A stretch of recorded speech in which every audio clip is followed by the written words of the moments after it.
Guerra proxy árabe. Arabia Saudí y Emiratos se enfrentan en Yemen.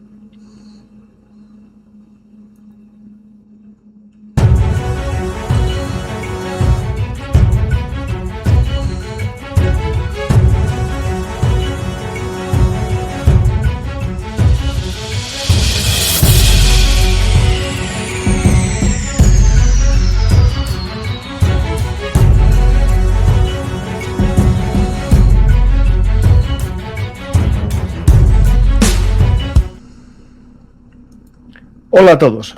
Como os contamos en el programa sobre Somalilandia, se acerca o se acercaba un enfrentamiento directo entre Arabia Saudí y Emiratos Árabes Unidos. Sabéis que en este mundo convulso que nos ha tocado vivir, a veces los enfrentamientos directos no son directos, son mediante proxies. Y el proxy que compartían, o el lugar que compartían en el tablero geopolítico, es el Yemen. Un territorio muy complejo en el que hay un gobierno reconocido, unos rebeldes súper famosos, los hutíes, y dos milicias, una financiada y protegida por Arabia Saudí y otra financiada y protegida por Emiratos Árabes Unidos. Y todo comienza a complicarse cuando el Consejo de Transición del Sur da comienzo la operación Futuro Prometedor. Los avances tienen una consecuencia, que es la intervención y ayuda de Arabia Saudí a sus aliados. Y lo que es noticia, y gran noticia, el ataque directo a un envío de Emiratos Árabes Unidos a sus aliados o a sus tropas desplegadas en el Yemen. Vamos a hablar de ello en este programa sobre una crisis entre países árabes, vinculado todo a un punto clave de la economía mundial: el Mar Rojo, el Canal de Suez y el Estrecho de Bab el-Mandeb. Vamos a hablar de algo que seguro que os suena a todos, que es Yemen del Sur. Y va a participar nuestro amigo Juan Carlos, y más tarde va a venir nuestro amigo Mariano para hablarnos también del conflicto civil en Yemen y su vinculación con la actualidad. Pues Juan Carlos, vamos a tratar un poco qué está pasando aquí en el Yemen. Voy a poner más imágenes para intentar explicar un poco lo importante o lo que hay detrás de esta noticia importante, ¿no? Que es un ataque directo a los intereses de Emiratos Árabes en el Yemen por parte de Arabia Saudí, ¿no? Sí, saludos a todos. Ciertamente uno de los elementos importantes es enfocarnos en lo que acaba de suceder, porque es la noticia, es cuando el conflicto se pone caliente, y hay operaciones concretas, hay movimientos, y esto es ciertamente interesante. Pero creo que, dado que estos momentos en los que se calienta puede ponerse el foco, creo que también es interesante mencionar cómo esto puede haber repercutido respecto de lo que es la propia idiosincrasia, de la propia realidad de lo endógeno, aparte de lo que puede ser la propia situación de los proxies, porque habitualmente se puede tender a pensar solamente en términos de Arabia Saudí, de Emiratos Árabes. Y como seguro podéis imaginar, tenemos un trasfondo en el que el propio contenido, las propias facciones, la propia historia puede tener cierta explicación para algunos comportamientos que puedan sucederse. Pero sí, ciertamente ahí vemos material, este frame. El material más o menos lo tengo más o menos identificado. Claro, hay unos Toyota Pickup o algún modelo Pickup que son cosas de lo que estamos viendo, los destruidos. No sé si lo hicieron adrede, pero justo la precisión destruye los Pickup. Los vehículos blindados no son alcanzados de lleno. Son alcanzados de lleno los Pickup. Y los vehículos blindados, al parecer, se identifican dos modelos, el Spartan y claramente los que se ven en primer lugar son los Cougar Lamb. Es un diseño, digamos, fabricado en los propios Emiratos Árabes Unidos. Aquí está el fabricante de este tipo de vehículo blindado ligero. es fabricación emiratí y es el que está exportando a los conflictos en los que financia alguna milicia proxy. Por ejemplo, se están viendo algunos de ellos en Sudán, y este gran envío que fue seguido por la inteligencia de Arabia Saudí, y justo cuando estaba descargada toda la mercancía atacan el aparcamiento, ¿no? Vamos a ver el vehículo, estáis viendo, pero lo interesante es el proyecto empresarial que tiene la fábrica. Es muy considerable el tamaño, es decir, Emiratos Árabes tiene un proyecto de industria militar muy potente. Podéis ver la cantidad de campos de fútbol, y todo ello es un recinto para fabricación de vehículos blindados. Aquí está un poco a donde vende. Y bueno, están algunos de sus productos. Los productos no me los deja ver muy bien porque me pide darme alta para ver los productos. Pero a ver si puedo entrar aquí a ver alguno. Ahora, si me deja. No, no me deja entrar. Es raro, me deja entrar indirectamente. Si pongo Spartan Straight, voy a poner a ver. Hombre, resulta, supongo que algo personal y las neuras que cada uno pueda tener. Cuando escucho Cougar, a mí el término se me viene asociado a la operación Romeo Sierra, pero bueno, igual son cosas personales y de la memoria de cada cual. Claro, aquí cada uno. Seleccionamos, aquí estáis viendo el vehículo que se había entregado, tanto los Spartan como los Cougar. Pues tenemos esto que es importante, ¿no? Porque claro, alguien dirá, ¿y por qué atacan ahora si llevan mucho tiempo juntos contra los hutíes? Pues esto tiene que ver, Juan Carlos, con esa operación que, si quieres, antes de describirla, es importante entender este mapa, ¿no? Este mapa que evoluciona un poco. Aquí tenemos 12 del 2 del 25, algunos de los distintos, fuerzas, ¿no? Tenemos en rosa la fuerza financiada o apoyada por los de Arabia Saudí, por los saudíes.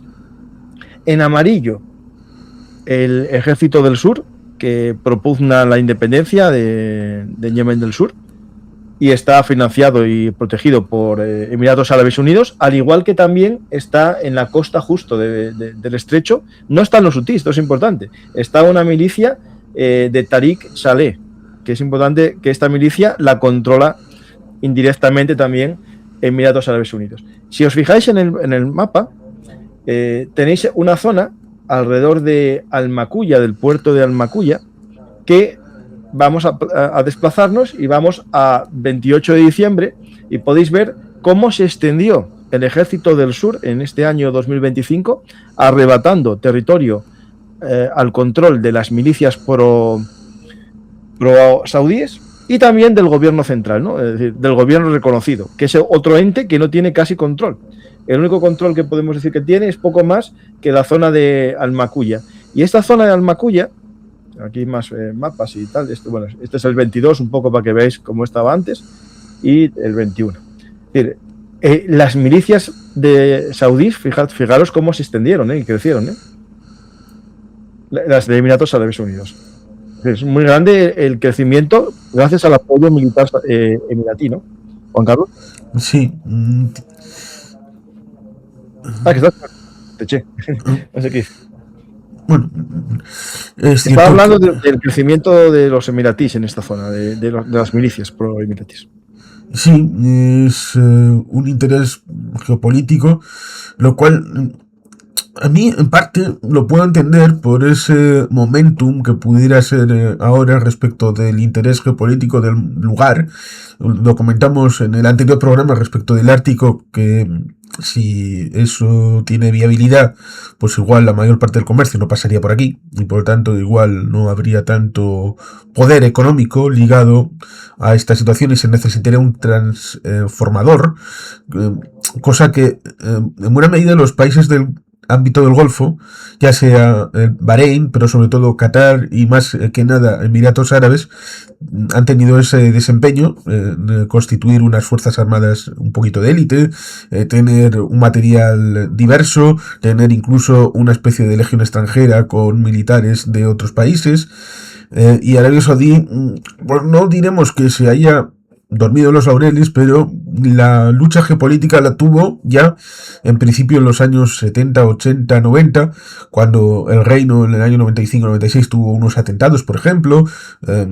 El ser la cabeza con Medina y la Meca, pues pareciera que tiene un patrón un poco de cierto olor de santidad y de que nadie le tosería, pero hemos de recordar también, evidentemente, que cada país, Emiratos Árabes Unidos, remite al hecho de la unión de diversos pequeños países previos. Arabia Saudí, hasta el año 33, había dos países, por lo menos, cuando uno mira los mapas anteriores al 33, 1933, ve que había un país en la costa y otro más hacia el interior, y Yemen, pues hasta 1990, eran dos países, Yemen del Norte y Yemen del Sur. Aún recuerdo, por ejemplo, los Juegos Olímpicos de Barcelona, que pillan relativamente cerca.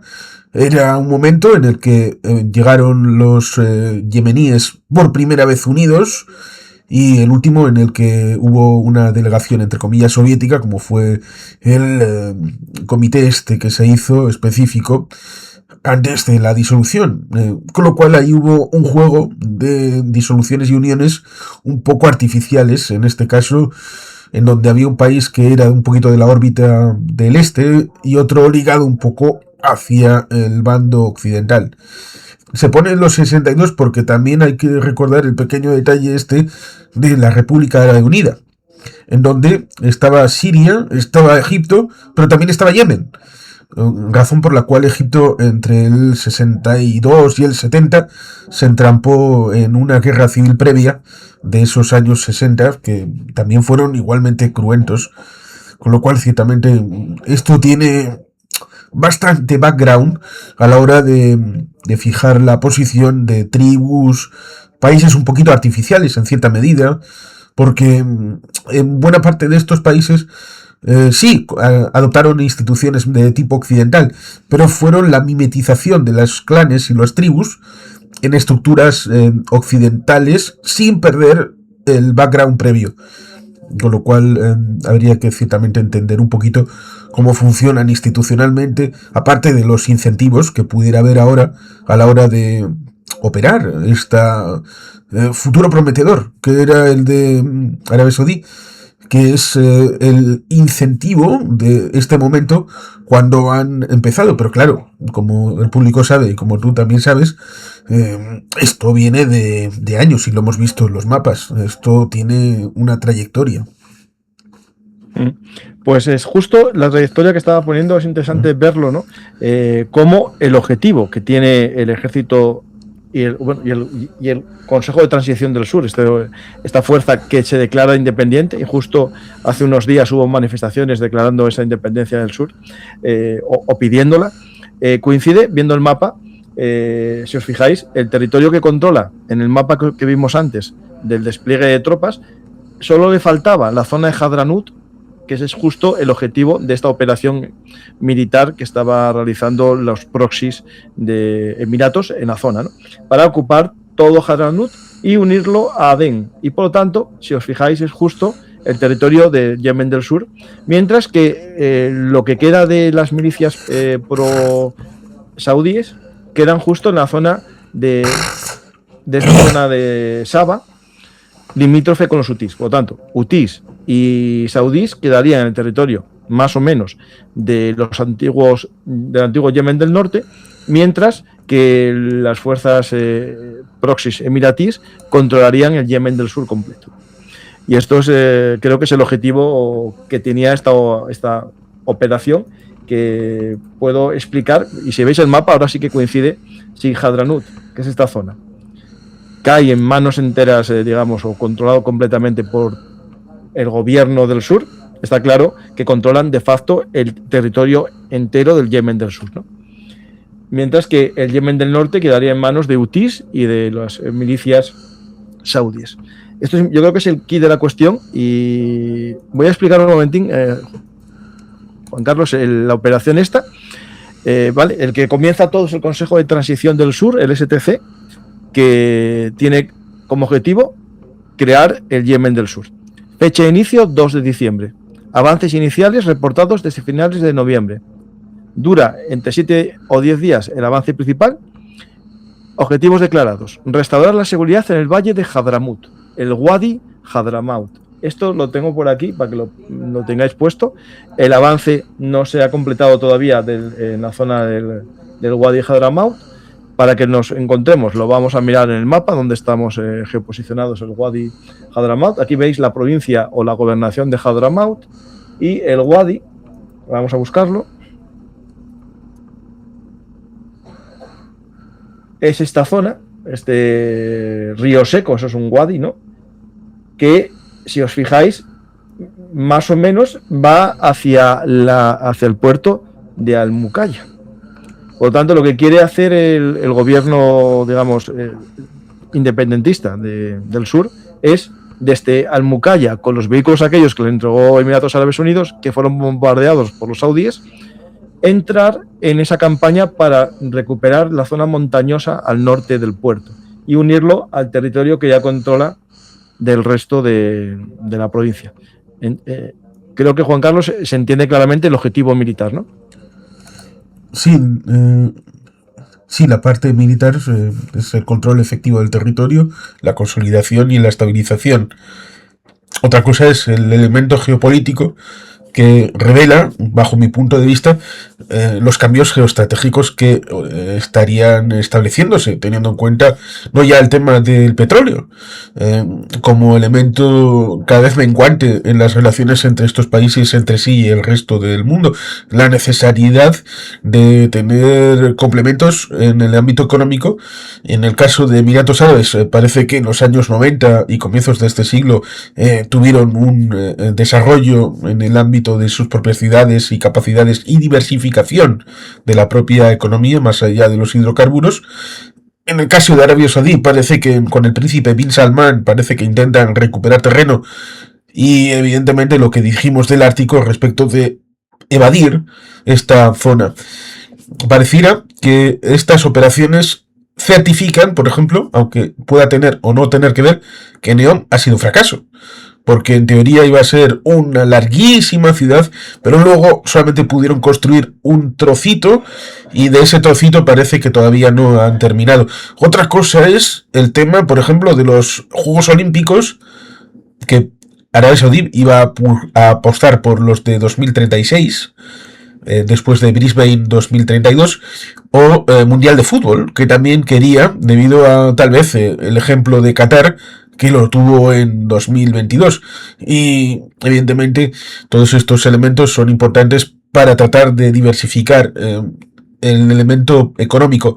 Como en el ámbito geopolítico, si ves el mapa, Arabia Saudí, pues Emiratos Árabes, que tiene curiosamente un reclamo territorial en la franja que va desde los propios Emiratos hasta Qatar, tener un Yemen del Sur redividido que estaría vinculado con el territorio de Emiratos Árabes podría ser un elemento de presión geopolítica sobre el patito mayor que en principio pudiera ser Arabia Saudí, o por lo menos teniendo Medina la Meca, sería visto en principio como aquel que sería el líder de la manada de los países sunnis, pero que evidentemente puede ser contestado, puede ser contendido, y por eso este tipo de guerras en el ámbito proxy. Supongo que también por lo mismo, por lo que hasta el final del siglo XIX fue objeto de deseo. Por ejemplo, el Aden fue objeto de un protectorado por parte de los británicos, y después ha tenido esa importancia, pero sobre todo como paso entre el Mediterráneo y el Índico. Esto puede cambiar también, lo mismo que las relaciones dentro de los propios países.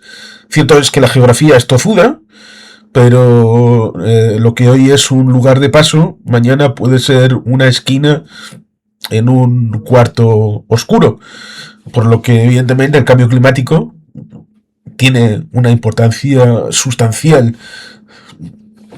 Mira, aquí este mapa sí que me da más color. Ya encontré un mapa que esto es la operación del Wadi Hadramut, ¿no? Que es el comienzo de lo que hablamos en esta operación, ¿no?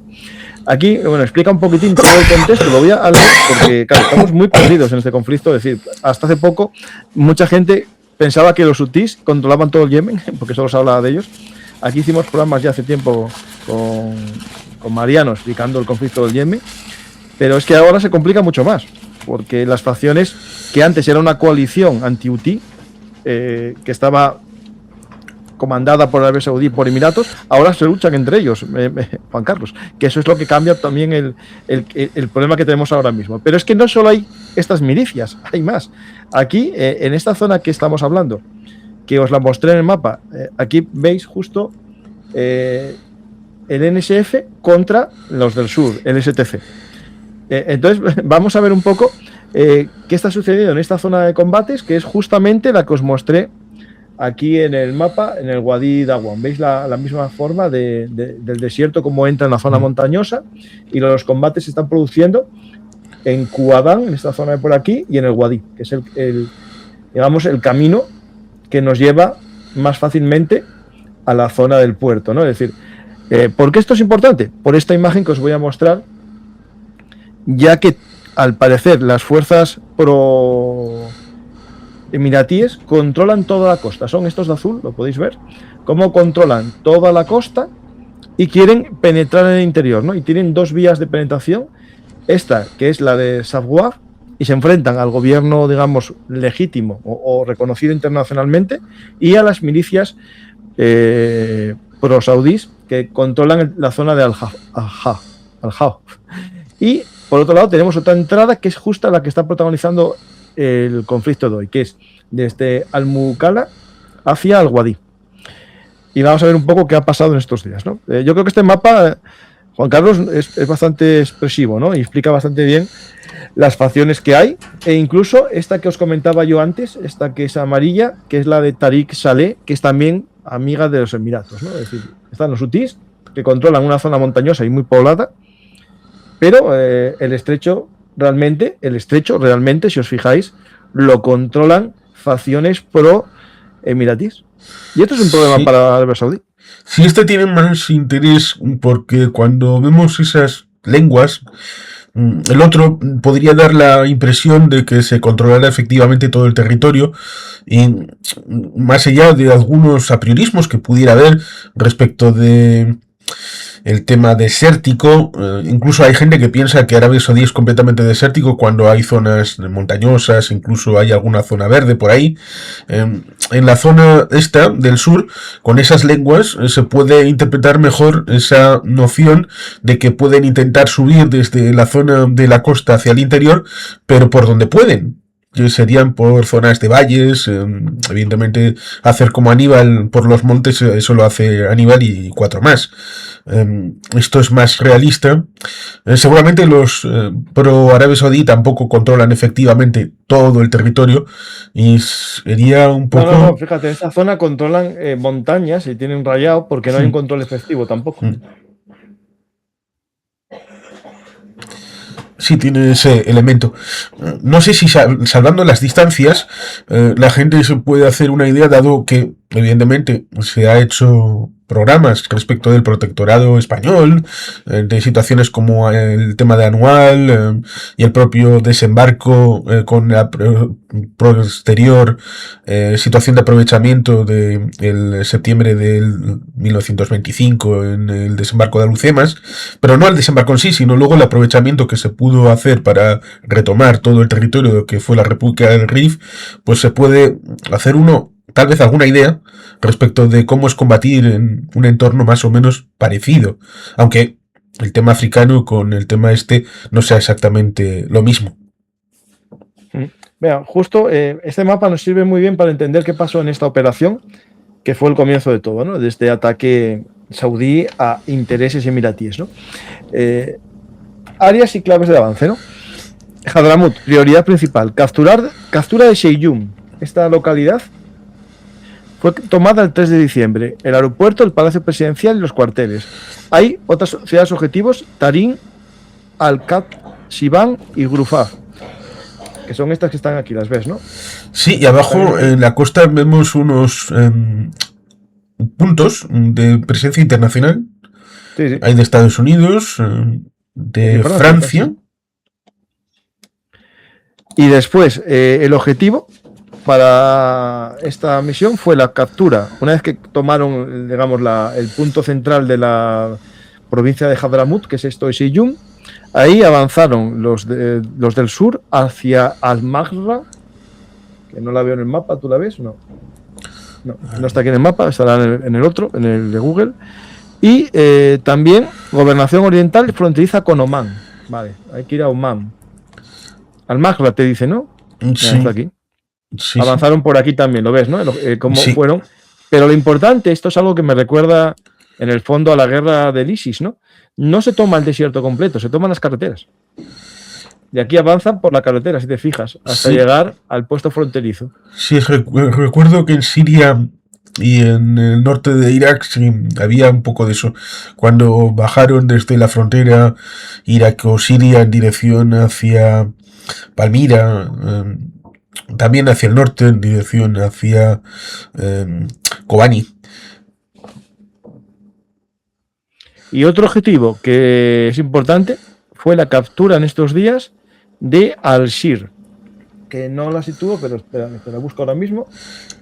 Recuerdo ciertamente algo que parece que Al-Shara, antes conocido como Al-Gulani, también parece haber heredado el concepto de la Siria improductiva. Para decir, aquello que no controlo, pero es desierto y no pasa nada. Pues esto, aquí Al-Shir, que también fue tomado estos días, es en la mayor zona de petróleo del Yemen, donde están los pozos petroleros del Yemen. Por lo tanto, claro, es un golpe duro a los intereses saudíes, porque pierden zona central, pierden petróleo y pierden parte de la frontera con Omán.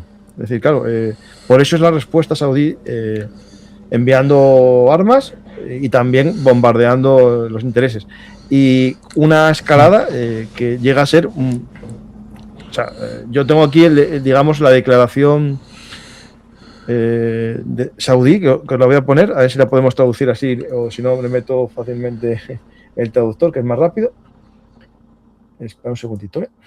Sí, Omán, que sería un poco como Suiza en Oriente Medio, que trata de ser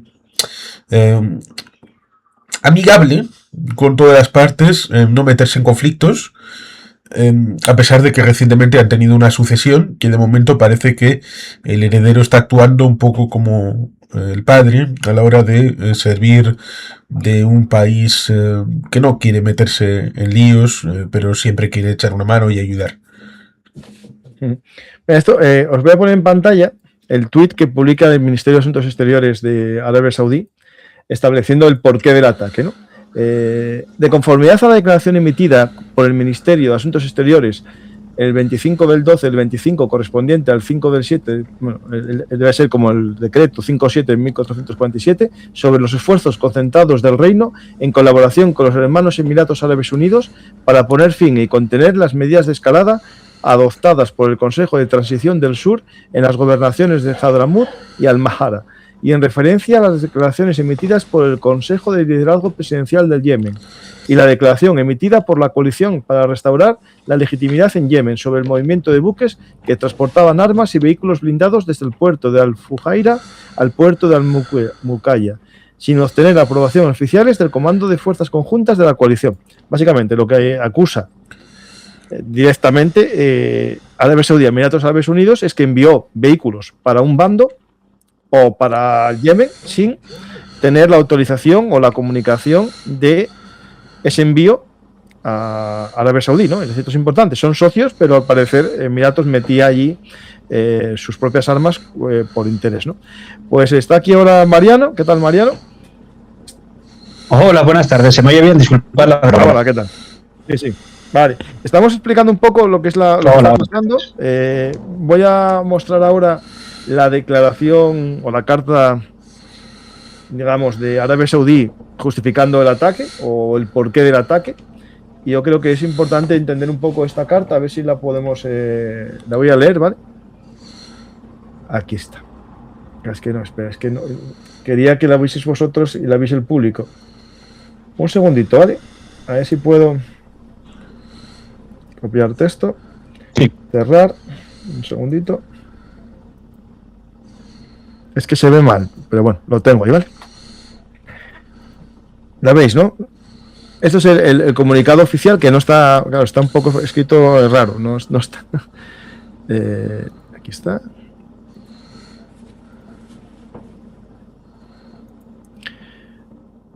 estábamos comentando a la gente un poco lo que habíamos hablado el otro día, Mariano, que como llegas tarde, te resumimos un poco. Expliqué lo que pasó, el ataque del gobierno del sur a Hadranut para intentar recuperar todo el territorio del antiguo Yemen del Sur y proclamar la independencia, que ya la están diciendo cada poco, ¿no? Y básicamente lo que podemos decir es que es el fracaso del Yemen como nación y el intento de volver a crearse un Yemen del Sur frente a un Yemen del Norte, ¿no? Que el Yemen del Norte, claro, sería lo que en manos hutíes y con un poco de saudíes, ¿no? Sí, más o menos lo que pasó en los años 60, cuando eso has indicado muy bien, Paco. Lo primero fundamental, buenas tardes y perdón por demora. Espero que se vea bien todo, estoy con la tablet. Pero sí, el factor más importante es que, bueno, que Yemen deja de existir como Estado, como tal, y se vuelve a lo que fue durante aproximadamente unos 23, 24 años un mal menor, ¿no? De la emergencia de Aden se establece la República de Yemen al norte con Ali Abdullah Saleh y la del sur, que es último secretario general, sería Ali Abdullah Ayub, ¿no? Como hablamos en otro programa acerca de Yemen, la unificación, la intraguerra civil que hubo en el año 94, son líderes que nos han cerrado. Y ahora, como indicabas también en otros programas, Paco, como por ejemplo el de Somaliland, está muy claro que a Arabia Saudí no tanto, pero sí que a Emiratos Árabes Unidos les interesa pues balcanizar la región. Lo que siempre se decía que hacía Israel de buscar un Oriente Medio de micronaciones, pues ahora justamente no ha sido Estado hebreo, sino Emiratos Árabes Unidos, que por cierto ya tiene muy buenas relaciones con Israel. Bien, es cierto que desde el año 2020 por el tema de todo relativo a los acuerdos de Abraham. Justo estuvimos hablando un poco del mapa, ¿no? Este mapa, y mostramos antes el mapa y hay una facción que yo creo que tú conoces. Estas son las facciones que hay y ese es el estado actual, sí, gracias a los avances del sur en esta operación que está en curso, que es la operación Futuro Prometedor, como lo llaman el Ejército del Sur, y el objetivo es ir recuperando territorio del antiguo Yemen del Sur. ¿Contra quién? Y este es el problema que hay, ¿no? El berenjenal que tenemos aquí de colores, ¿no? Por un lado están el gobierno reconocido internacionalmente, ¿no? Pero por otro lado están las facciones pro saudíes y también Al-Qaeda en algunos territorios, sumados a otras facciones pro-emiratís, como esta que está en la costa, que es la de Tariq Saleh. Y otro, es el hijo del antiguo presidente. Sí. Este es el hijo del antiguo presidente. De eso me sonaba a mí cuando hablamos de los hutíes, justo. Claro, de Ali Abdullah Saleh, su hijo o sobrino, me parece que su hijo, sí, que llevaba las fuerzas especiales de la Guardia Republicana. Vale. Y después tenemos el Islam Party, que es otro partido islamista, no me suena. Es fundamentalista, incluso fundamentalista se podría decir, sí. Tenía, era el partido que casi siempre tenía más representación en el Majlis, el Parlamento, a pesar de que sobre todo tiene una retórica violentamente antichiita y anti-juzí. Aquí entiendo que este es el Islam Party también, esa zona por ahí. La que no tengo yo, los de Al-Qaeda, ¿dónde están? ¿Esta zona es? Porque yo es que Al-Qaeda sobre todo está en Hadranut, en la zona que se ve ahí una especie de... Sí, exactamente. Porque de ahí era nativo la familia Bin Laden. El padre de Bin Laden, Mohammed Bin Laden, era un caravanero que sale de Hadramaut y se establece en Arabia Saudí. Vale, perfecto, vale. O sea, que en esta zona, digamos, el gobierno del sur se adentra en Hadranut, en primer lugar, para controlar esta ciudad, que es importante, y ahí está el gobierno oficial, digamos, y las milicias pro-saudíes que vienen desde esta zona en apoyo. Entiendo que habrá combates también con los de Al-Qaeda, porque están en esa zona. No solo con Al-Qaeda, sino parece que queda un remanente por la zona de Estado Islámico. No sé hasta qué punto, pero hay presencia, ¿eh? O sea, que esto es un caos de verdad. Total. Es que de esto deja en... A ver, lo hablaba con Tino Brugos, que en paz descanse, todavía el año pasado, y me dijo, no, si es que realmente lo que fue Bosnia y los Balcanes hizo una especie de preconfiguración de lo que podía ser un conflicto que se fuese de las manos con muchos intereses religiosos, étnicos, tribales en este caso, y también económicos. Entonces, Bosnia fue, con perdón, el mal menor, comparado con lo que hemos visto en Siria y sobre todo con lo que llevamos viendo 10 años en Yemen. Y eso que Yemen va camino de una intraguerra civil tipo la de Siria y con visos de acabar incluso peor. Pues estaba resumiendo un poco esta operación que empezó el STC, y más o menos tengo ya un resumen descubierto. Del 2 al 3 de diciembre, avances rápidos en Seyun. Llegan a Seyun. ¿Estáis viendo el mapa, no? No estáis, sí, estáis viendo el mapa. Seyun. Choques limitados, captura de aeropuertos y cuarteles. Del 4 al 7 de diciembre, expansión al valle de Hadramut. Captura de campos petroleros sin resistencia significativa. Es decir, en esta zona del valle que tengamos por aquí y en esta que baja de por aquí, mira, aquí tenemos los campos, ¿lo veis? Se toman estos campos. 8-10 de diciembre, control de Al-Mahra. El STC declara éxito total en Hadramut. Después, Al-Mahra es esta zona por aquí, lo tenemos por aquí, está entrada hacia Oman. Mediados de diciembre, consolidación, rechazos a demandas saudíes y retirada. 26 de diciembre, primer ataque aéreo saudí en Wadi Najaf contra convoyes del STC. Vamos a buscar ese Wadi Najaf, ¿no? Que ese no lo tengo yo situado. Ese fue el primer ataque, el que empezó a sacar el tema de Yemen de nuevo. Dije Wadi Najaf, ¿no? Bueno, pues no. Eso es, Wadi. ¿No aparece? No sé, es raro. Vale, espera un segundito, ¿eh? Voy a ver si encuentro en Twitter el Wadi Najaf. Porque aquí no aparece, ¿no? No lo veo, lo voy a buscar por si acaso yo. Espera, a ver. Wadi Najaf como tal, ¿no? Sí, vale. Según me escribe el informe, sí. Nakab. Nakab, vale. Wadi Nakab. No, es que lo escribe de una forma distinta. Esto, claro, depende. A lo mejor es por eso. Ah, pues mira, es en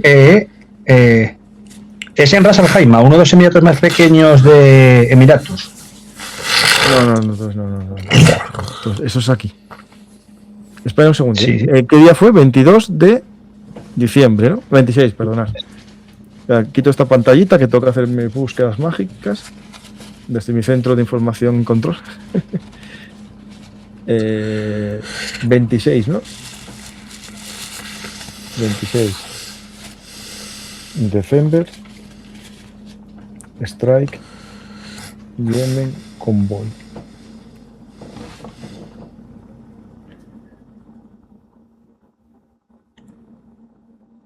Salen todas del 30, 12. Pues no sé. No me parece a mí tampoco, ¿eh? Wadi Nakab, ¿no? Sí, Wadi Najaf, sí. Que lo que estoy viendo es una ruta turística también en Ras Al Khaimah, pero... Bueno, no sé.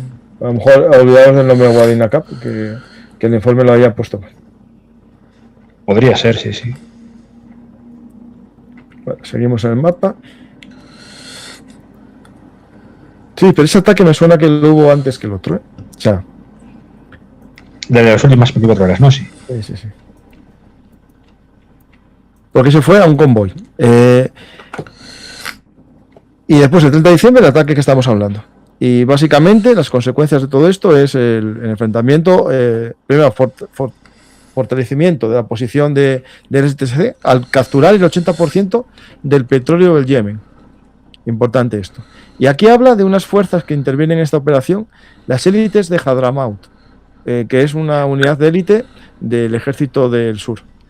Y sí, tienen esos vehículos blindados emiratíes, los que vimos destruidos, algunos de ellos y otros, artillería moderna, obuses AH-4 chinos, y tienen drones de vigilancia.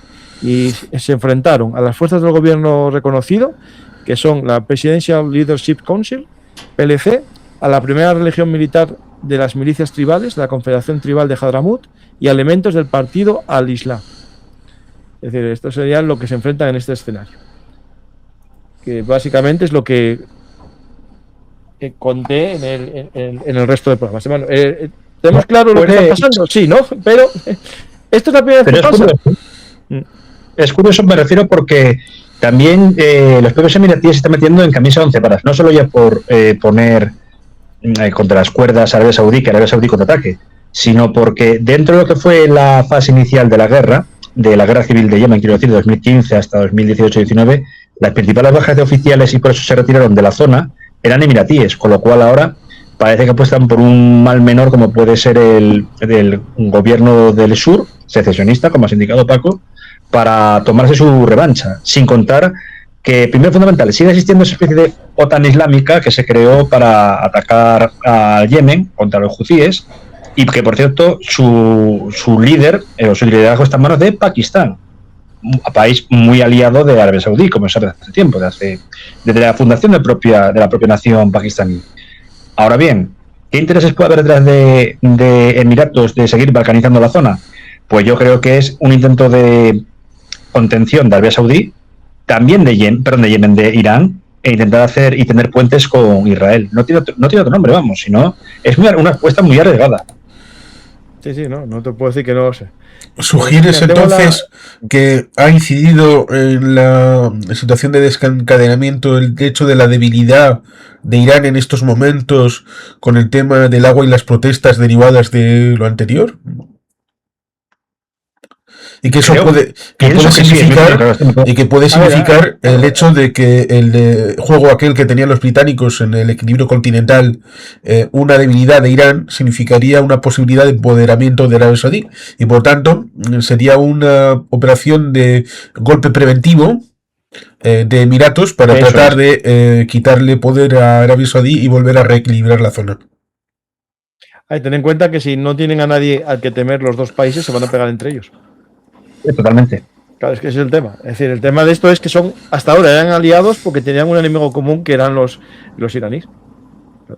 Y recordamos otra cosa, que incluso entre las propias naciones petroleras del Golfo, las monarquías, hubo un embargo de 2017 hasta 2021 más o menos, de todos ellos, junto con Estados Unidos, hacia Qatar.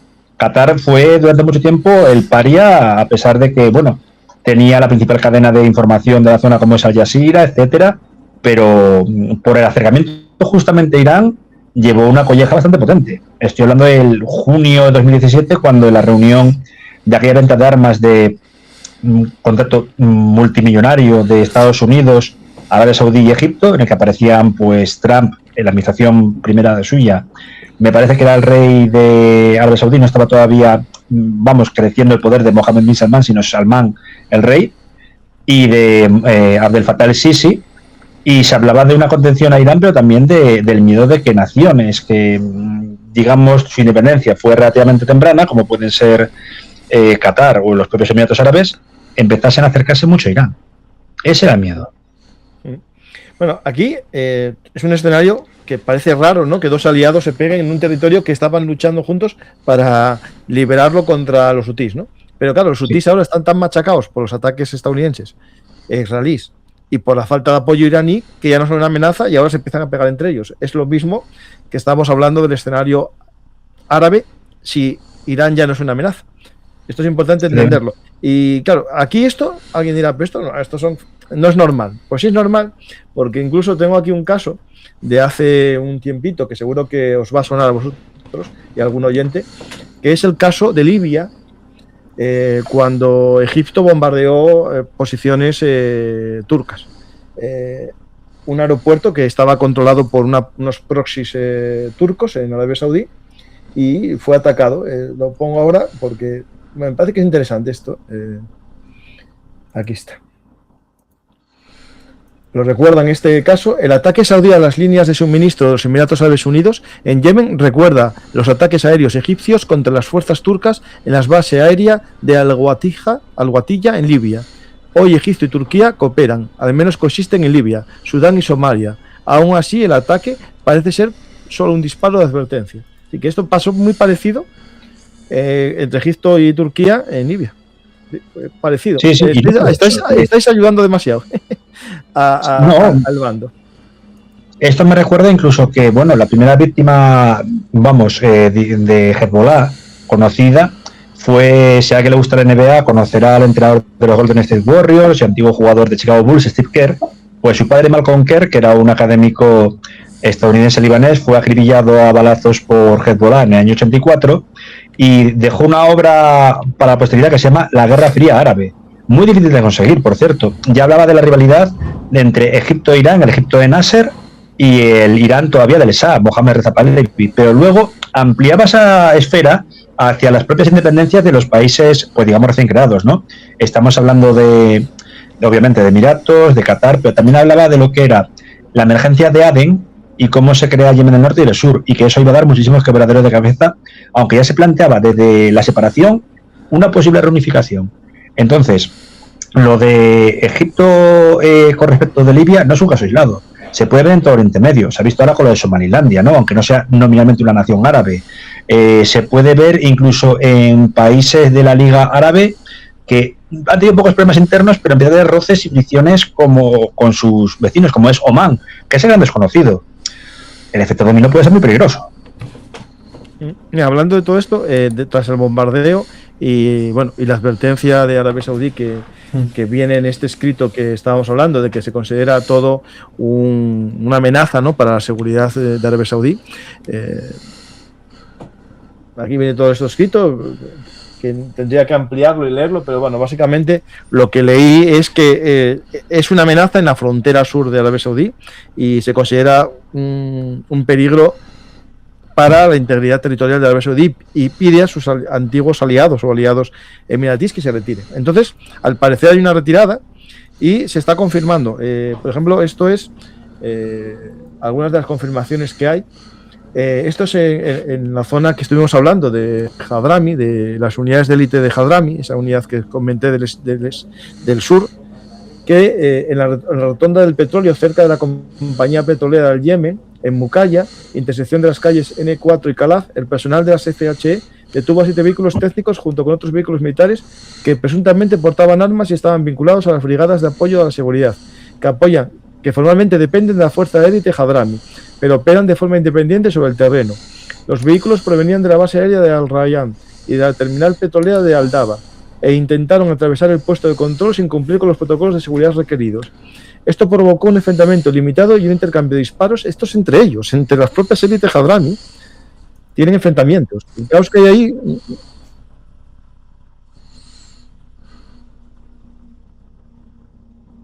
Los que están combatiendo entre ellos combaten. Y después, la noticia de hoy, que es la que os quería contar, es esta, en la que al parecer, lo leemos, ¿vale? La retirada nocturna de las fuerzas de los Emiratos Árabes Unidos de múltiples ubicaciones parece haber provocado un caos temporal en las fuerzas de élite Hadrami y otras unidades locales. Durante varias horas pareció que la estructura de seguridad respaldada por el STC se había derrumbado parcialmente, con informes de saqueos, soldados que abandonaban sus posiciones y regresaban a sus zonas tribales, banderas del sur quemadas y arriadas, y varios edificios gubernamentales y puestos de control según informes caídos o abandonados. Esta inestabilidad fue muy visible anoche. A día de hoy la situación parece haberse estabilizado. Si bien Bin Fayed no es un actor neutral, los propios vídeos indican que el SSB Hef y otras fuerzas respaldadas por el STC mantienen el control de muchos lugares clave que previamente se habían reportado como caídos, abandonados o en disputa. Esto sugiere que la interrupción nocturna fue temporal y no un colapso total. Es decir, lo que os conté antes, que se disparaban entre ellos, es que algo pasó dentro del STC, que se pegaron entre ellos tiros debido a la noticia de la retirada de los emiratíes. Es decir, había soldados emiratíes en las columnas. Claro. Sí, perdón, que me parece ellos que no quieren ni de coña la retirada, porque consideran que los emiratíes garantizan un flujo continuo de armas y de hombres. Otros, pues, habrán tirado la toalla ya y dirán, pues, el mal menor. Pero sí, que incluso en la propia oposición al gobierno reconocido internacionalmente, oposición armada, lógicamente, una especie de RIF es un hecho. Estas son de hoy, imágenes de hoy. Esta es la bandera del sur, entiendo. Sí, me deje ver. Sí, es la del sur.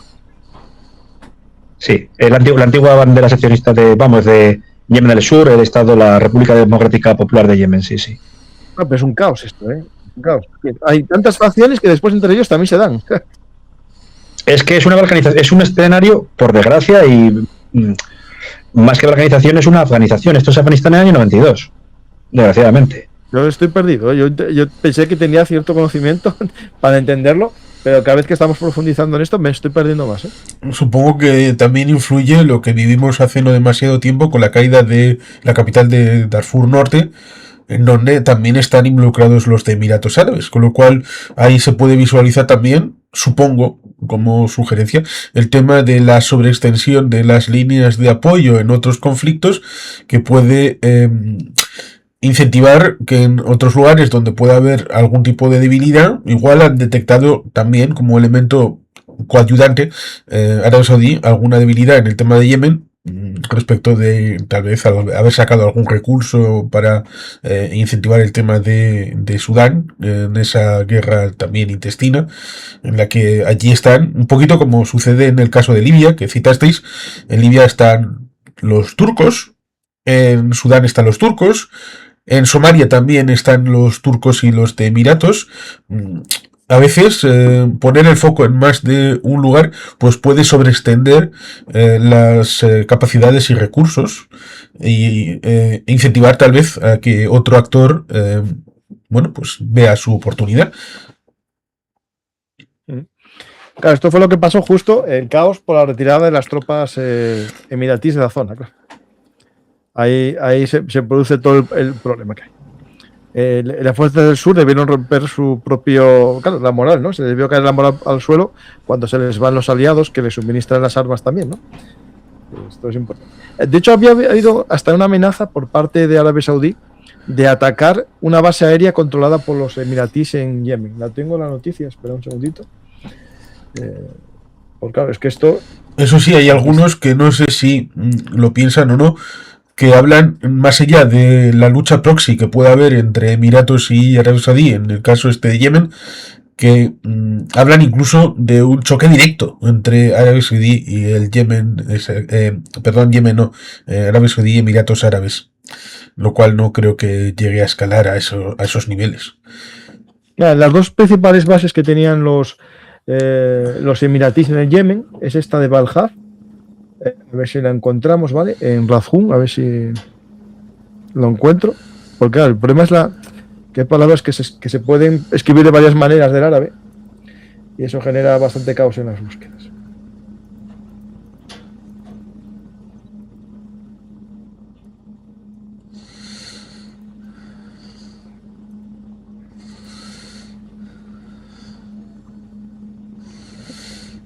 Aquí estaba en la zona este del aeropuerto. Esta es la base emiratí.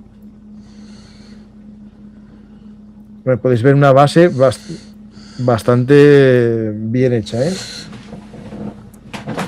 Y con mucha... Estoy viendo cuál es es todo esto, ¿no? En la base. Sí, mira, es todo esto. Mira, está vallada.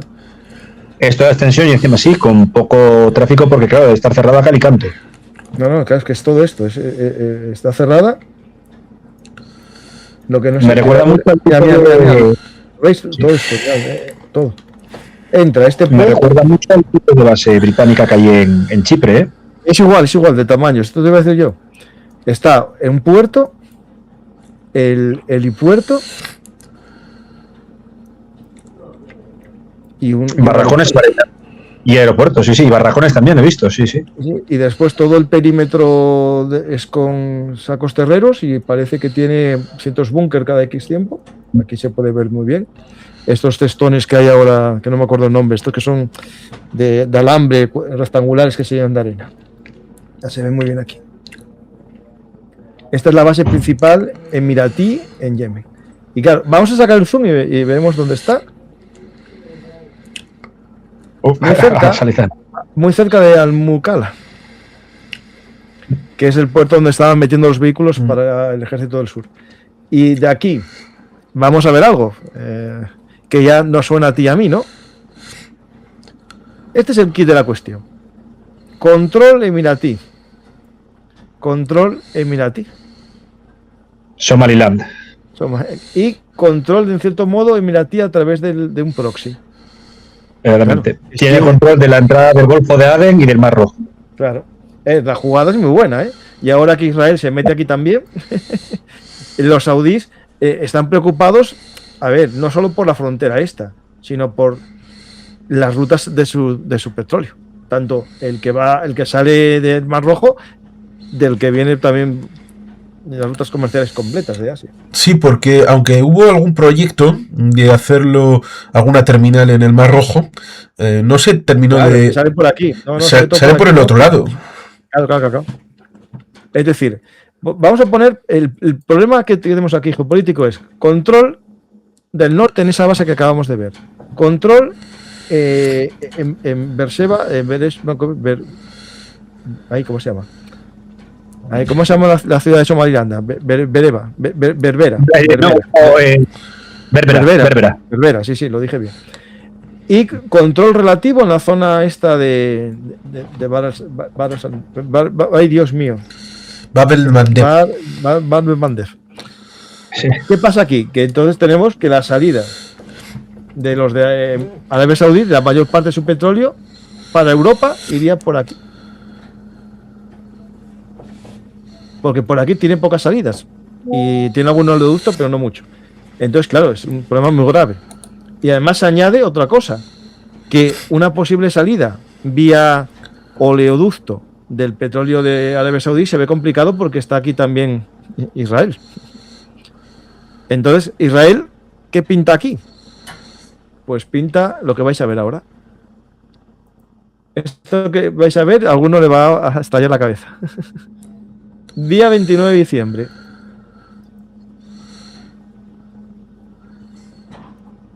Actualización. El avión de carga pesada Maximus Air AN 124, vinculado al gobierno de Emiratos Árabes Unidos, aterrizó en la base aérea de Ofda en Israel, en lugar de la base aérea de Nevatim. Como el vuelo de ayer. Llevan 2 aviones seguidos de Emiratos a Israel. En Israel. Pero ahora, la noticia es de hoy mismo. Un nuevo vuelo de un avión de carga pesada Maximus Air Antonov 124-100, matrícula URZID, vinculado al gobierno de Emiratos Árabes Unidos, desde la base aérea King Isa en Bahrein a la base aérea Ofda en Israel. El tercer vuelo de esta semana. A ver, pueden estar llevando componentes para las fábricas de armas de Emiratos, las que estuvimos viendo antes de los vehículos, porque, por ejemplo, algo que sabe poca gente, el único fabricante de calidad de asientos antiminas es israelí. Si tienes una fábrica de vehículos blindados, necesitas que tenga ese tipo de asientos. Y no solo eso, ladrón, el tema de lo que están utilizando ahora y que dejan de comprar los Bayraktar turcos y optan por comprar israelíes. Claro, también, sí, claro. Y también ciertos componentes de electrónica y tal. Vea, esperamos un segundito. Mírate, espera que tomo esta noticia la había visto antes y ahora situamos, ¿vale? Es que hay más cosas. Pues, esto es un sin parar. Vamos en tiempo real. Casi.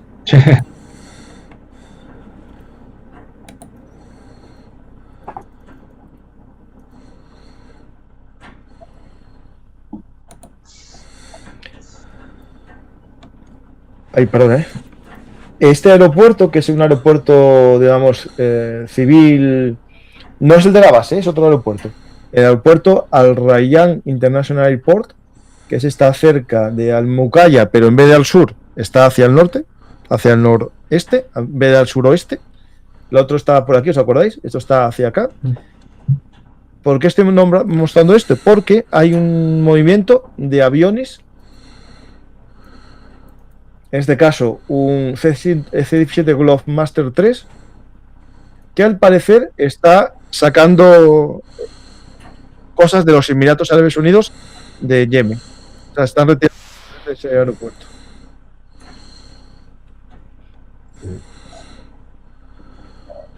Y que al parecer deben tener algún apoyo estadounidense en esa retirada. No, sin duda. Sí, no es imposible. Sí. ¿Y qué más cosas tengo por aquí?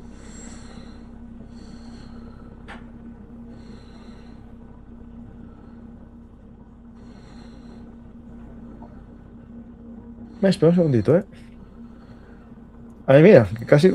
Efraín, estás por ahí, ¿no? Que te vi. Efraín, mira, están apoyando por aquí que el ataque de ayer de Venezuela fue justo donde decía Eduardo, esa zona de por ahí, mirad. Bueno, hacemos un lapsus, Más o menos hablan de esta zona.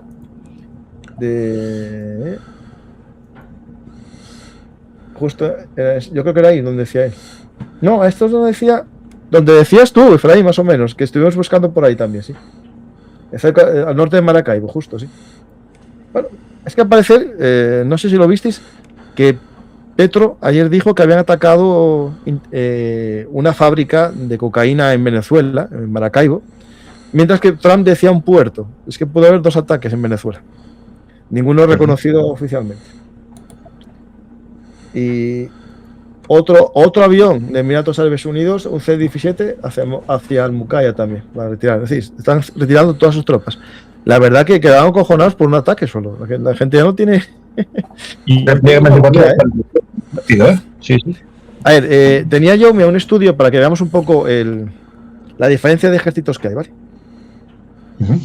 Lo mandé hacia ChatGPT el resumen, pero bueno, no lo voy a mostrar. Tengo aquí el libro Military Balance. Para que nos hagamos una idea, Arabia Saudí tiene 75.000 soldados, 13.000 en la marina, 20.000 en la defensa aérea y 16.000 en el...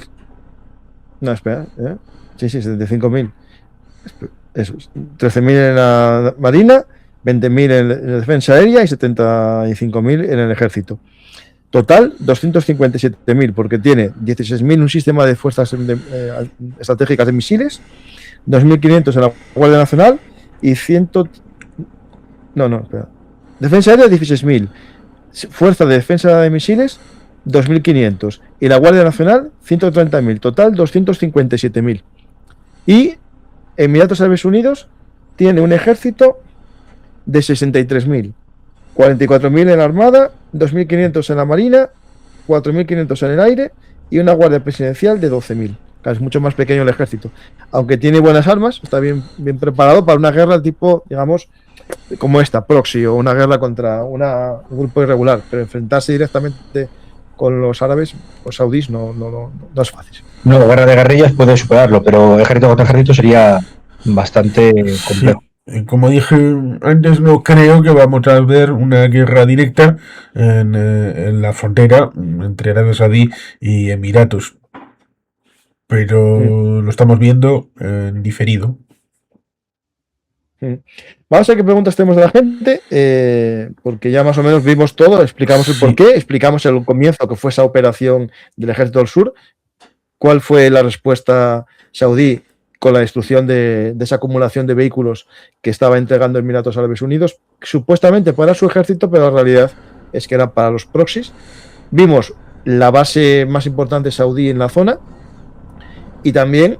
me quedaba una base, ¿no? Te había dicho, ¿no? Quedan 2. De lo de Venezuela, Colombia, hay cosas evidentemente raras por la parte que le toca a Petro, que no se puede presentar y ya han propuesto un candidato para el movimiento que le aupó a la presidencia. Están promoviendo una asamblea constituyente para cambiar la constitución de Colombia, lo cual es curioso porque algunos dijeron una cosa cuando lo intentó Álvaro Uribe Vélez, y ahora cuando lo está haciendo el señor Petro, pues dicen justamente lo mismo que entonces decía Álvaro Uribe, lo cual es bastante curioso, que si lo hace uno está fantástico, pero si lo hace el otro, entonces cambia de blanco a negro todo el discurso.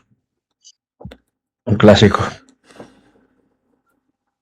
Un segundito, Dejando de lado otra cosa que era la zona binacional, seguro que Efraín podría hablar de esa propuesta de la zona del estado Zulia en el ámbito venezolano y del otro lado del departamento de Santander. Uno que tiene otra base, no sé, la encontré. Un segundito,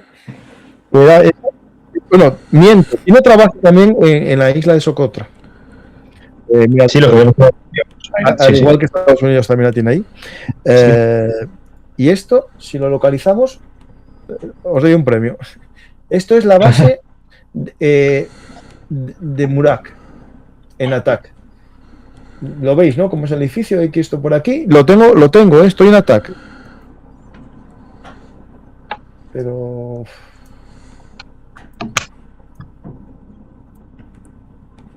No. No. Hay una base por aquí, en esta zona. Yo creo que es esto. No, puede ser esto. No hay más por aquí, ¿no? Yo no veo más, pero o parece que ríe más. Bueno, es esta zona, ¿lo veis? ¿Dónde está TAC, no? Está un poco al interior. Básicamente un poco al interior de la base marítima. Y se está retirando esa zona. Vamos a ver las preguntas del público. ¿El conflicto actual en Yemen sería algo más regional o puede afectar al comercio relacionado con el estrecho de Mandeb? Gracias, pues ahí está. Yo creo que te acabas de responder tú. Sí. Es regional, pero tiene esa influencia, como explico en este libro, que os invito a leer, con el diatopo de la COPS, de Isla Kos. Todo conflicto comienza en algo pequeño y llega a algo grande.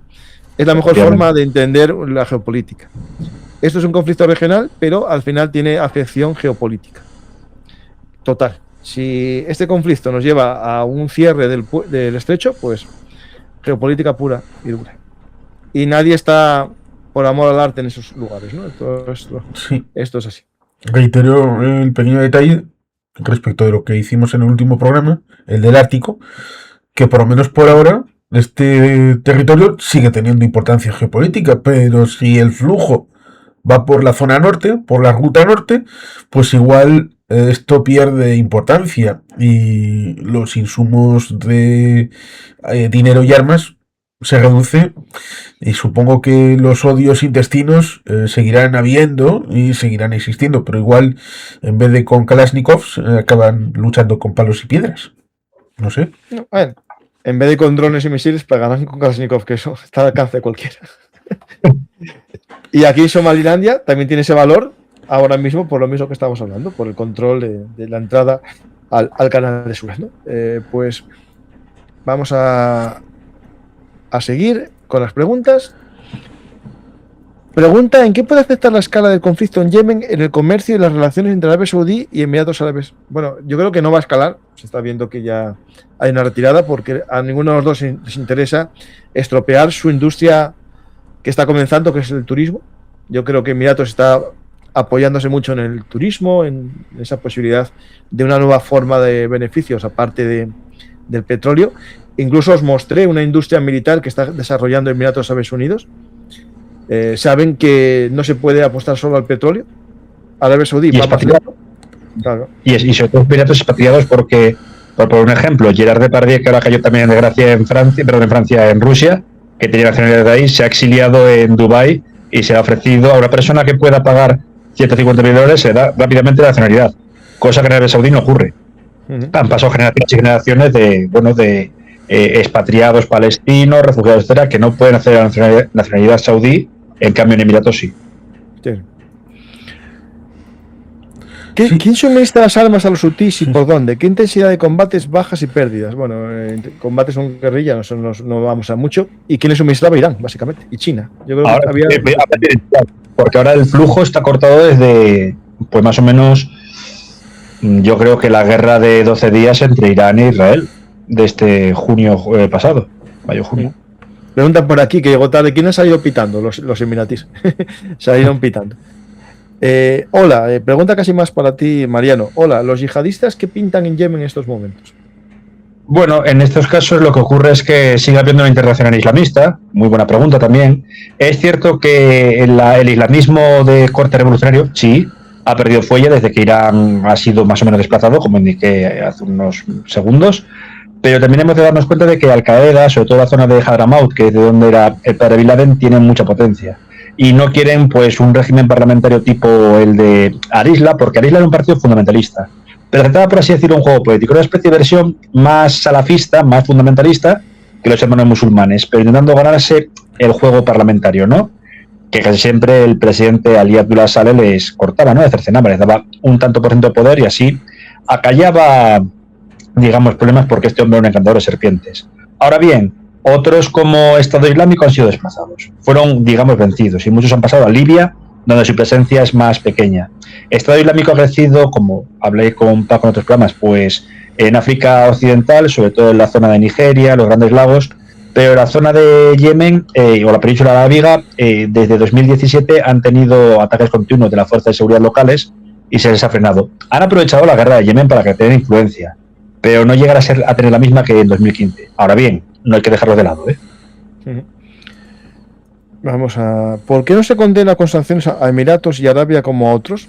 Bueno, es que el tema de aquí es que ambos están en apoyo del gobierno legal. Es un tema, es que el gobierno reconocido no son los hutíes son los rebeldes. Es que el problema, dimos con las declaraciones, con los actos de que los hutíes eran los Yemen. Mucha gente decía, atacan en el Yemen. No, atacan a los hutíes en el Yemen. Porque el gobierno no es los hutíes. Los gobiernos es un gobierno reconocido internacionalmente que a su vez está, digamos, apoyado o basado en varias milicias proxies de países, que son los saudíes y Emiratos, ¿no? Más estas milicias islamistas que hablábamos antes, ¿no? Y todo eso salpicado por grupos yihadistas que van a su bola, ¿no? Entonces no están invadiendo un país, están lo contrario, están apoyando ese país. Lo que pasa es que están apoyando facciones dentro del país. Más complicado, es un tema que no es en sí una invasión porque pidieron, digamos, van en auxilio del gobierno reconocido internacionalmente. Sí, y que en buena medida, más allá de haber coayudado con el tema de los hutíes, yo creo que cada facción tenía una agenda propia. Los emiratíes con sus proxies tenían la misma agenda propia que en su caso tenían los proxies de Arabia Saudí. Sí. ¿Por qué no se condena? Eso está verdad. Deseo la paz, pero estos movimientos, ¿cómo nos pueden afectar a los europeos? ¿Y a quiénes apoyamos? Bueno, en este caso yo creo que en esta zona Europa pinta poco y España nada. España marchó corriendo de esta zona porque no quiso enfrentarse a los hutíes, porque eran aliados de los palestinos, de Hamas, y España no participó en la, digamos, operación contra los hutíes, ni tampoco protegiendo los convoys, y estamos en la zona lo más cercano, en Somalia, con los barcos contra los piratas, ¿no? Ahí sí estamos. La antigua operación Atalanta. Atalanta, sí, Atalanta, que es lo único que permanece. Creo que solo estamos España, me parece. Italia, ¿no? Yo no sé. Italia, no sé, es que yo creo que marcharon todos, me parece. Puede ser, sí. Bueno, España e Italia, pero no, ya hay pocos países europeos. Venezuela tiene más derechos humanos que Arabia. ¿Y por qué condenan a uno y a otro no? No sé, yo no estoy condenando a nadie. Yo ni condené a Arabia Saudí. Yo no entraré a disquisiciones de cuáles son los derechos humanos que pueda tener Emiratos Árabes. Saludos para un muchacho que vive en Abu Dhabi que acaba de sacar memorias. En el caso de Venezuela es una dictadura desde hace 27 años y la conculcación de los derechos humanos en el Tocorón, Tucuyito, en el Helicoide, es algo bastante evidente, más allá del hecho de que robaron las elecciones el día 28 de julio de 2024. Elvis Amoroso, saludos. Elvis Bueno es el que actuaba en Las Vegas.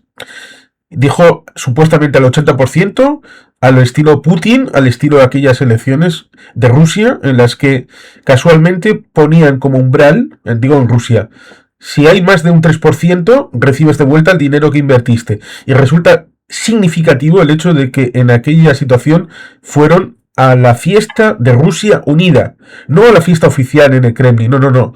Los 4 candidatos opositores a Vladimir Putin fueron a la fiesta de Rusia unida, que sería, para que la gente lo entienda, sería como si los candidatos de los partidos opositores a Pedro Sánchez fueran la noche electoral a celebrar la noche electoral en Ferraz.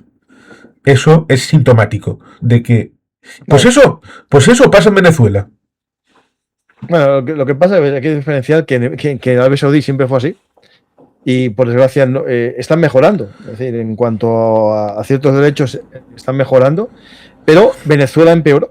Sí, porque Venezuela era una democracia y ahora es una dictadura. Venezuela en la Cuarta República, con todos los defectos que pudiera tener, era un faro de libertad y democracia con la Carta Interamericana. En el caso de Sudamérica y de la América hispana. Cosa que, por ejemplo, antes de la operación Libertad de Causa Justa de Panamá, fue Venezuela la que estuvo detrás de la situación, porque había un candidato que ganó las elecciones en Panamá y Noriega le quitó de en medio. Algo muy parecido a lo que sucedió el 28 de julio. Por eso, cuando Edmundo González Urrutia, el presidente constitucional, visitó Panamá el año 2024, en diciembre de 2024, el presidente de Panamá dijo que recordaba en el pasado aquella situación que ocurrió, porque después de causa justa, Panamá ha sido una democracia y que si podían, lo iban a restituir para que Venezuela pueda volver a ser una democracia. Yo creo que decir esto no implica nada con respecto de Emiratos Árabes, que tiene su propia trayectoria, su propia situación, su propia idiosincrasia, y que en principio no han tenido ningún tipo de democracia de corte liberal occidental, cosa que en las Américas sí. Venga, vaya error. No transmitimos en la plataforma morada, me olvidé de tocar el botón. Estoy viendo que no hay preguntas en Twitch. Finalizamos ya el programa. Entonces, Juan Carlos, entonces los opositores al príncipe heredero, ¿qué hacen? A ver, yo, en el caso por ejemplo, Estados Unidos cambió mucho las críticas que hizo a Emiratos Árabes, no, a Emiratos no, a Arabia Saudí con la muerte del periodista en Turquía. Biden claramente, digamos, crítico, mientras que Trump es muy amigo del príncipe acusado en la muerte del periodista, ¿no? El caso.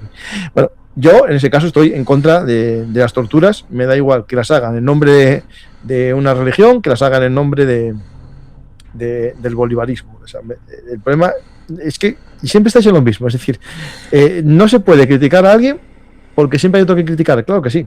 Pero a mí me pilla más cerca, y lo digo así, el sufrimiento del pueblo venezolano, que tiene 9 millones de ciudadanos fuera de su país, mientras que no conozco ningún millón de árabes, de Arabia Saudí ni de Emiratos Árabes Unidos, que hayan huido de su país.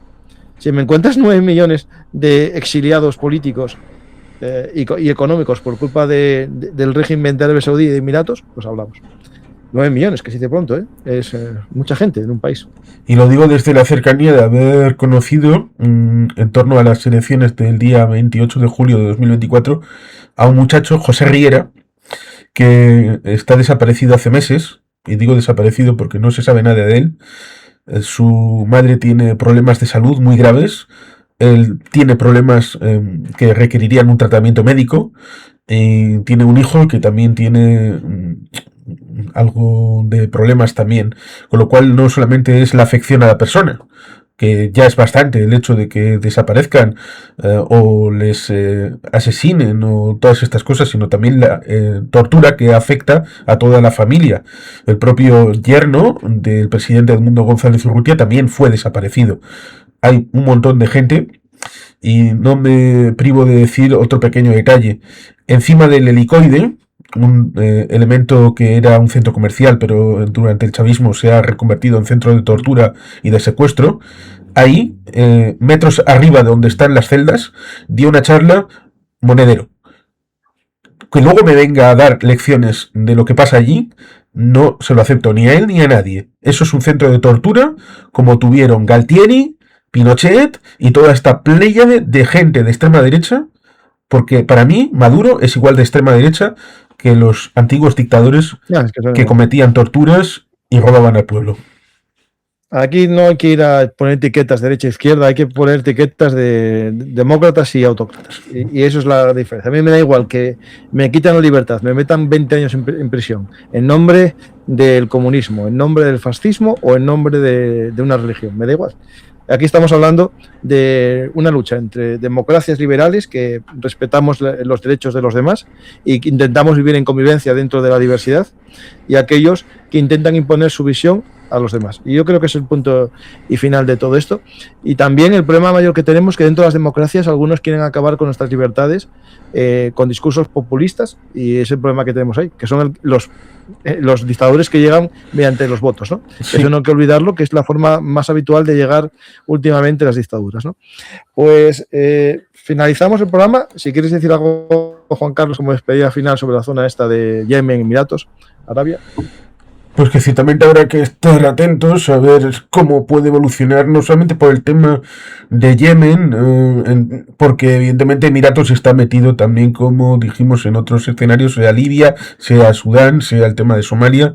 Es un lugar que va a seguir siendo objeto de visualización, ¿no?, a la hora de tratar de comprender, pero siempre con el detalle de pensar en los dos factores, no solamente el que suele ser más habitual de la búsqueda de proxies y de ámbito internacional, sino también ir a qué facciones hay, qué intereses pueden tener endógenamente, porque también tiene su interés más allá del ámbito geopolítico, porque cada grupo, cada comunidad, cada tribu puede tener una historia que merece ser contada. ¿Y Mariano?